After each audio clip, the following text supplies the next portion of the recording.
We're back. Flashback, people. That's the People's Court soundtrack. As opposed to the theme from Shaft. As opposed to, they sound a lot alike. I was telling Skip before. I'm always looking for new music for bumpers and stuff because we like a little variety and we have quite a few different things going on. The music for the People's Court is over 4 minutes long, and that's a really long time to have to listen to that. Let me tell you, because I was looking for something different. I'm looking at the way it's laid out in Audacity, and I'm going, well, that looks like it might change. No, not really. And then I'm like, that looks like no, it's kind of the same. A couple instruments come and go, same thing.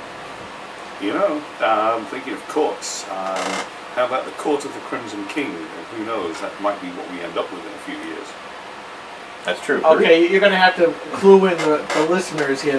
Yeah, back for those of us that are old enough, like Skip and me, there's a group called King Crimson in the heyday of 60s and 70s rock, and one of their albums was entitled "At the Court of the Crimson King," and it was some pretty heavy stuff. And Crimson King would be what we might end up with if the Marxist manages to reign a little too long. All we have to do is just look at Russia and China and say, okay, all these great, sophisticated, the right people to impose socialism, what did they do to their own countrymen? You have to move your mic back, Mike. Sorry, they killed him. Yeah, plain and simple. All right, we have Max Abramson en route to talk to us about his little court situation, legal, and then a little bit later, Joe Mendola, did I pronounce that right? Susan may be bringing a gentleman by who is a local conservative activist. He'll be stopping to see us. And in the last half hour, we have us. Oh wow! Because we did have guests, but we had some issues, and we had to reschedule the whole day. And that happens sometimes, and that's okay. It's not as if we have nothing to say. That's true. I think we've proven that time and again. Not.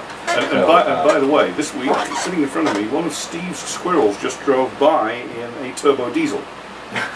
What am I talking about? Steve wrote an excellent piece on the Chevy Volt and its demise because the Obamamobile. The Obamamobile, because it is, after all, pretty much an economically non-viable machine. Not only in terms of its limited range and poor efficiency, and the fact that you're paying 3 times as much for what is basically a Chevy Cruze, but also the cost of the batteries, the environmental damage that the battery production and reproduction does as they age and get replaced, and the overall life cycle costs have now been estimated to be worse to the person and the environment. And the important thing is that some of the people who are in the middle on this issue, and maybe even leaning a little bit towards favoring it, are beginning to notice that the womb-to-tomb costs of these vehicles is exactly what I said it was 5 years ago, and I think we all did, really, when we were all thinking it, whether we were writing or not, that you're looking at this and you're going, all right, you're going to make an electric vehicle powered by coal. Okay, even if it's not powered by coal, it's going to be powered by something, which is going to require carbon costs. And now you talk about the vehicle, and you talk about the batteries, and they start talking about batteries, and I'm like, batteries are nasty. Everybody thinks batteries are nasty. All the lithium comes from places like Bolivia and Chile. China has 80% of the world's graphite production. You can't build a lithium battery without graphite. So what we're really saying is, we're going to use these battery-operated cars to help us be less dependent on countries that don't like us. And yet all the materials and heavy metals that we need, which are nasty to extract to begin with, are in countries that hate us. Yes, we've transformed ourselves from having to import oil from people who don't love us, who hate us in the Middle East, now to more communist countries like China, who own a lot of that stuff, and they hate us too. It's like, this is working out splendidly. And what's really, really dumb about all of this is that we you're gonna go, okay. We have all the oil and gas we really need. I'm not a person who says we should ever really think we should be independent. But we're damn close to it. We could very well. I think it's fascist. I think that Canada has plenty of oil. Mexico has oil. We're all in one. We don't even need to go offshore to get our oil. We can have it trucked up or piped up across a border if we don't have enough. And we can do what's most efficient if we were ever allowed to. And we can do it here, and it's cheaper. It's American jobs, it's American infrastructure. You don't build an energy economy without affecting other sectors of your economy, and then that revenue from oil companies, not from taxpayers, is recycled through the economy in secondary sales and all kinds of things. It's a great fix. Well, look at some of the nations of the Middle East. They have the perfect version of socialism. The government makes lots of handouts to keep the peasants happy, while a few people get extremely rich. And they do so because they have their very own money tree.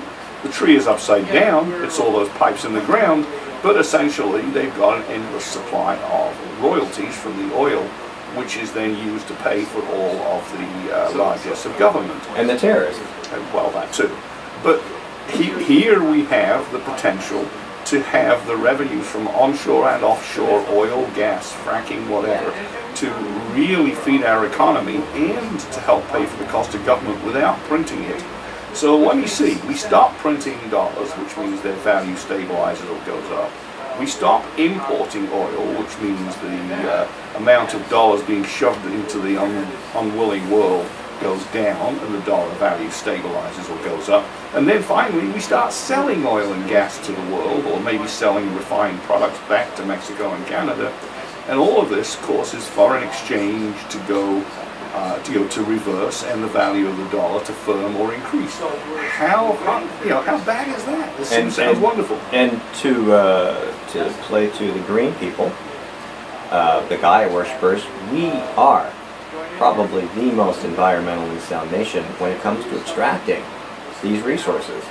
So you can either have it done here and have us benefit and have the planet be greener as a result, if that's a huge concern for you, or we can let countries like China, which are strip mining dirty coal, and India, which is strip mining dirty coal as fast as it can because their economies are growing and making the planet nastier, if that's what you're concerned about. We can do it cleaner, better, more effectively, more cost effectively, and we can benefit as a result. Right. And the oil production disasters and messes created in places like Nigeria, Congo, Ecuador, etc. are blamed on the greed of the Western oil companies. But how about the greed of the local people that wanted the revenues and didn't care about cutting corners to get the oil out, that didn't care if the pipelines were shoddy or the equipment leaked? And now we have environmental disasters far away from home. And as they want to blame our oil companies, but there's a lot more involved in it. And it's very difficult to crash an oil tanker in the ocean or in a lake or a river and have the oil dump out everywhere if there is no oil tanker. If that oil is coming from inside the country and traveling through pipelines or however, in trucks, through the country, there's no tankers. Right. I mean, we just had a tanker disaster in Canada, for example. Was it a train derailment? It was a train derailment. It blew up a town? Yeah, it was really nasty. It was nasty, yeah. Very, very nasty. And there will probably turn out to be some negligence. I don't think that the trucks were badly constructed or anything like that. It looked like there was either a management failure or the train brakes where on the one hand they left the engine running to keep the brakes alive, and on the other hand they shut the engine down because it overheated, and then it started to roll. I mean, there was some stupidity going on there, and they got a criminal investigation. But even that, the overall record of rail shipments is very good. That's excellent. The point that tends to be missed is, if I read the numbers right, nearly 100x increase in oil shipments by rail in the last 2 or 3 years, due to new discoveries in the United States in places where we don't have pipelines yet, improved extraction from the tar sands, which is getting more oil for less environmental damage, and oil coming in, I think, also from Mexico occasionally. But vast increases in the amount of oil being moved domestically. It's not just coming to ports, to refineries anymore. And because of the reluctance of the administration to allow very carefully planned, environmentally sound pipelines to be built, we have an enormous increase in the number of rail cars for oil money. And rail freight is extremely, it's a good business. Freight makes a lot of money. For those of you who are interested in commuter rail and think it's a good idea, you're really wasting those rail lines. The freight rail system is a profitable system. It makes money, it makes sense, it's cost effective, it creates jobs, and it doesn't cost taxpayers anything.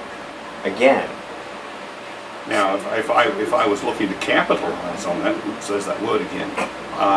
If we had a good, smooth operating freight railroad system throughout New Hampshire, and we really have a few fragments of rusting lines, just possibly that might run up through one of the commuter corridors, and maybe I could run freight at night and commuters in the daytime and make extra profit. Now that'd be a reason to have commuter rail, because it wouldn't be depending on government to prop it up. Hey there.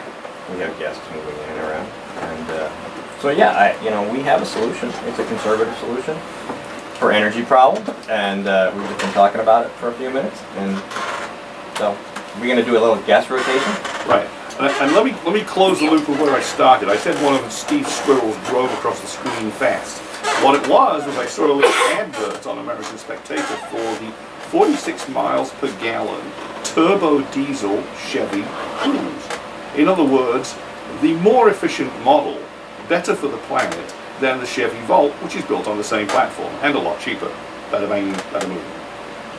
Is this Joe? This is Joe. Hi, Joe. Hi, how are you? Joe. How you doing? Nice to meet you. You got to turn his mic on though. I was going to wait. Okay, go ahead. We are going to have a little bit of a shift in what we do because our first guest, Is running light from the seacoast. yes, and of course we haven't followed our initial mantra that, if they're here we will talk with them. If they're not here, we will talk about them. Well, we talked about it the last time he had a problem getting there, so we want to. Yeah, that's true. So instead, I've just brought our next guest in, Joe Mendola, and he is a conservative activist out near Grokster Susan's area, and she decided that you'd be a good guest to bring in, so I saw you just out of the corner of my eye in the doorway. So I want to say, welcome to GrokTALK. It's good to be here. Thanks for inviting me.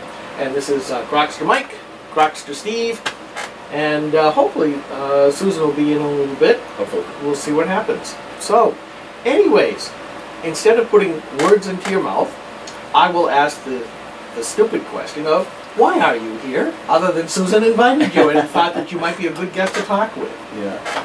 Well, Skip, the main reason why I'm here is I'm really concerned about what's happening to this country, and particularly in terms of the message we're sending to the young people in this country, that big government is the solution to our problems.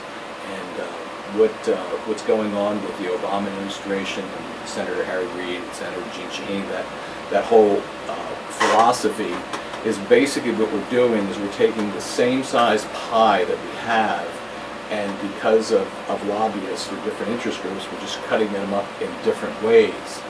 And I am starting to go to colleges and talk to the young people, and the main thrust of my conversation is that if you're going to realize the American dream, we need to have the bigger pie theory, and not taking the same pie and slicing it in different ways. If that continues, you will probably never pay off your student loans or achieve what my generation provided for me from my father's generation, and that was a shot at the American dream. And that's the perfect definition of the situation, the slice the pie versus grow the pie discussion with capitalism versus communism.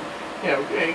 'Cause I do think that you're absolutely right. The socialism really only believes in a fixed-sized pie, and that the only way to get more is to advocate, lobby, or get your forces empowered to enhance that slice of pie, which basically comes down and says socialism is nothing more than an extremely selfish state, where it is it's presented to these young skulls full of mush, as Rush Limbaugh would put it, as being, we are beneficial, we're using the force of government to help people, and then it becomes an even worse situation, because now you have to fight every other person to get any kind of that pie.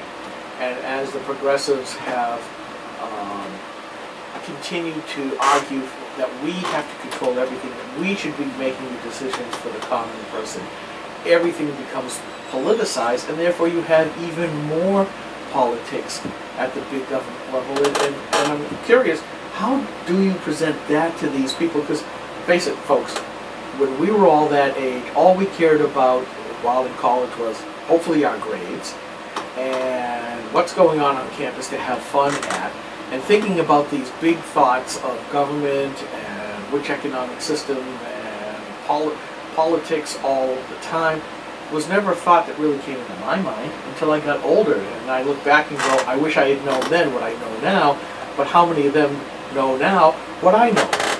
Yeah. Well, there's a couple of things that have changed in this generation of young people coming up that we didn't have to fight. Is we have a artificial unemployment rate that we talk about, and that's namely 7.6. But the real unemployment rate we need to talk about is the U6 unemployment rate, which is 13.9%. So what I'd like to convey to the young people, particularly the young people on college campuses, is you're building up these, what do we have, $1 trillion in student loans out there? More than that. More than that. So look, folks, if you're going to be able to pay those things off and be responsible for the loans that you've taken out, the pie has got to be bigger. So the real question is, how do we make the pie bigger? Okay, and if you look at them from histories as a hot button with mine. If you start with Karl Marx and the Communist Manifesto, and you move it all the way up to today, tell me which socialist society succeeded over the free enterprise system, and the answer is none. I mean, you can go. I mean, our biggest nemesis, the Soviet Union, could not even make it work with all the resources they have. But let's look at Europe today. Okay, they used to be free enterprises. You look at Southern Europe, and they're getting bailed out by the free enterprises in Germany. Germany still has a free enterprise system. And so what you're taking from the people who are creating wealth and giving it to the people who don't want to create wealth, or because of the structure, the inflexibility of their society, can't create wealth, a la Greece. And it's all a failure. The only thing that's succeeded since Karl Marx is the free enterprise system. Okay. The average age of the people who read GrokTALK tend to be older. These are people who have gone through school, they've now had a few years, or in our cases, decades of life experience. So we tend to understand that because I think in some measure, not completely, with knowledge and experience becomes, you get wisdom. At that age, they don't see this. They've been taken care of by their parents their entire lives. And we see that then the university or the college then takes care of them. And they hear nothing but, oh, the government should be doing this, the government should be doing that. How often do they get to hear that message of, well, perhaps you should be doing this on your own? I put myself through school. I was working more hours to earn my tuition, books, and room and board money than I was putting in studying. But I still made it through, but I had to do it that way. And I graduated with no debt. The question is, how often do students hear that kind of message to say, you can, with the old school way of American exceptionalism, of hard work, persistence, and all of that stuff, make a way for yourself? And how many times do you have to acknowledge that government is making it hard for you to succeed? Using examples like the founder of Home Depot, who has said multiple times, if I had to do it all over again, government has made it almost impossible for me to do that. Well, again, what we have to do is we have to focus on the carrot here, which is the American dream, and let's take it back. I mean, they relate to Steve Jobs, they relate to Bill Gates, they relate to Mark Cuban. I mean, these guys were in their garages. Mark Cuban and Tug Wagner, who started that online service that was bought out by Yahoo for a couple of $2 billion. Broadcom. They were up to their eyeballs in credit card debt, and if they had failed, nobody would have said, oh, geez, those poor guys, let's bail them out. You know, they took all their capital, they risked it, shame on them. But because today Mark Cuban went from a 99%er to a 1%er because he grabbed onto the belief that the American dream was still alive, he's now persona non grata in our economic system. How did that happen? Bill Gates. Let's go back a generation. The Hewlett and Packard started in their garage. So what we need to do is think, there's $1 trillion of debt out there in your student loans. That's the negative side. Let's get that behind us. But let's go for the American dream like your mom and dad did. Your mom and dad could help you through college. because they grabbed onto the American dream. What is the American dream? If you work hard at something and you have a big enough desire to achieve it, through the free enterprise system in this country, you can do it. We should go back, I think, so talking of college, to the scheme whereby not only the parents help their kids, but there are no government subsidies, and let the colleges compete for the best kids by offering scholarships to those that are the best kids. That's crazy talk. There's Steve, always with the smart remark. That'll work too. That's why they won't do it. It'll work. Yeah, you're right to the effect, but you know, Joe, you bring up the whole idea of the $1 trillion of student debt, and that reflexively makes them look at, to their parents? No. Coaches who are overcharging them when they've got a gazillion people just on diversity and human factors and everything else, to the point where the administrators outweigh the number of actual faculty. No. We've now, with the nationalization of student loans, we now have yet another significant segment of the American people having to look to government for their current livelihood.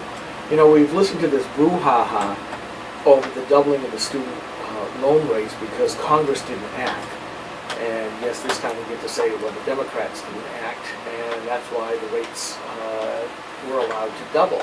So again, we're seeing, you know, exactly what you said. We've got a fixed pie, and Congress just screwed over the students because of this. Even though when you look at the average student, their average debt load is about $25,000, or it's a car payment, period. And if you raise that rate, yeah, they're going to pay maybe another $1,000 or so more over the life of the loan if they were to look at it as a car loan and just pay it off. But I think part of it too is American society has said the way to succeed is to go to college, get a degree. Well, you know, when you go to an Ivy League school, and I'll never forget reading this story of a young co-ed getting her degree in early childhood education from Columbia, and now found herself with $120,000 worth of school debt. Now, my wife and I owned a daycare center for a while. I know what the finances are behind that. And who the heck let this poor lady go through an Ivy League school, piling up all that debt, when she's going to get, at best, a daycare salary of $9 to $10 an hour at best, starting out? I mean, what were her parents thinking? What was her guidance counselor in high school thinking? What was her advisor at Columbia thinking for leading her down this primrose path to say, just get the degree? I mean, doesn't this show that even the non-profit colleges are just as money hungry as the capitalists are made out to be? Oh, absolutely. It's all about the money. It's how colleges operate. And, you know, the government loans, the government subsidies are driving up the price. It's no surprise to economists that the cost of college is going up vastly faster than inflation. The fuel is government. Well, so what do the students say about this? I mean, you're closer to them than what we are. Well, actually, I'm really starting the campaign this September. I had an opportunity to speak to the college Republicans at UNH in their last meeting in April when I first got this going. Actually, I was at the Lincoln Day dinner with Steve Forbes, and I was talking to Susan and a group of us Republicans. We have a committee up in Warner called the Blackwater Republican Committee, and we were talking about that. And these young people from the next table over were listening, and one of the fellows came over who was the president of the Young Republicans. He says, "What are you talking about? What's this bigger pie thing all about?" And I said, geez, I said, I really would love to come and speak to your group. And he said, we got one more meeting. And so I showed up at UNH at the end of April. And it was interesting. I gave them the presentation that we're talking about right now. And I also gave them a couple of reading points. One was Alex de Tocqueville's Democracy in America. And there actually were a few political science majors in the room. And so when I polled them, I said, how many have read it? So one student raised his hand. I said, only one? Yeah, I said, you're a good man. And I said, if you remember the one quote, this is 1845. This guy was a French political scientist, a real visionary. And he basically said is when the Congress and the president realize that they can bribe the American people with the money from the public coffers, that will be the beginning of the end of democracy in America.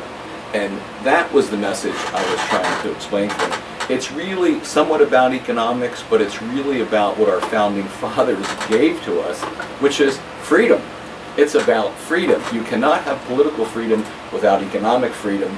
You can't have economic freedom unless we have this engine called the free enterprise system making the bigger pie. I mean, we were talking about that when we first started today, about why the founders created the Constitution in our form of government. And Tocqueville talks about soft despotism in that as well, where the founders' vision, and this is something I hope that you could ask the students and maybe come back and tell us what they think about this, because very few people think about it this way. And again, with age comes some wisdom. Right. I mean, the founders wanted a very limited government at all levels. Unless you're a progressive. Yes, unless you're a progressive. But the founders wanted limited government because individuals were supposed to be above the government, and there was supposed to be this wide swath in the middle called civil society where people would interact and they would have their own voluntary organizations and associations that would help to take care of everybody in the middle. Limited government was supposed to be sort of the umpire. And now it's so crowded out civil society, or overtaken them, or bribed them. It's like how many former charities now known as social service organizations could exist without government tax money? I mean, they basically bought their way through. Uh-oh, I hear music. Yes, we have come to the end of our segment. Want to stick around? Love to. Okay, because our next guest is Because he only got a half a segment. He got about 18 minutes, and geez, that's just not fair. No, it's not. So we'll have to divide it equitably. We'll have to enlarge in his pie. But meanwhile, this isn't Bach, but we will be. That's all we got to say. We'll be right back. We'll be right back.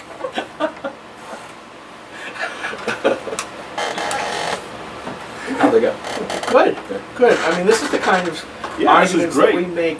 We try to look at things from a conservative with small L libertarian standpoints. Mm-hmm. And we look at current political trends, we look at the current events of the day, and we try to relate those back to and make it personal. So we're trying to be our own educational society here at Granite Rock with a good healthy dose of snark thrown in. I don't know whether you've read Granite Rock or not.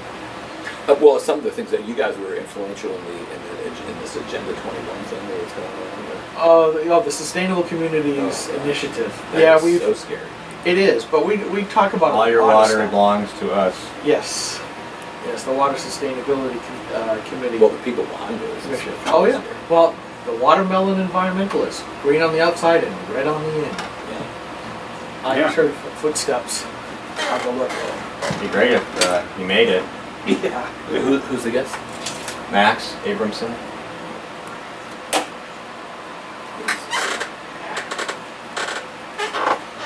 Most excellent. No, the whole thrust, my main point of that going back to colleges where I think the Republicans are just completely dropping the ball is the 6%ers, those undecideds, are going to put people in power or not. And these young people are a big part of that. Nope. And they are, the message is not getting through to them. And if you look at and I begged Romney, I said, start at UNH and go to the University of Wisconsin, those swing states right across the country. And he didn't go. The young Republicans said, Ryan came, but Romney said, you got to meet me in Portsmouth. So that set it down. Yeah. And all those states went blue. And everywhere Ryan went, he got a rave reception. Yeah, so I mean, it's just, that was the, you could have taken a high school senior in political science or a better campaign than my candidate did. Yeah, we were sort of reluctant on you folks. Well, that's all we had. But he's probably one of the smartest guys in the room because he understands free enterprise from nothing. You know, he didn't take his father's money. Yeah. No. And he was a 99%er. There we go. Hey, Max. How you doing? Good. Come on in and have a seat. The mic. You got here before we had to start talking about you. Oh. We're coming back in, by the way. All right.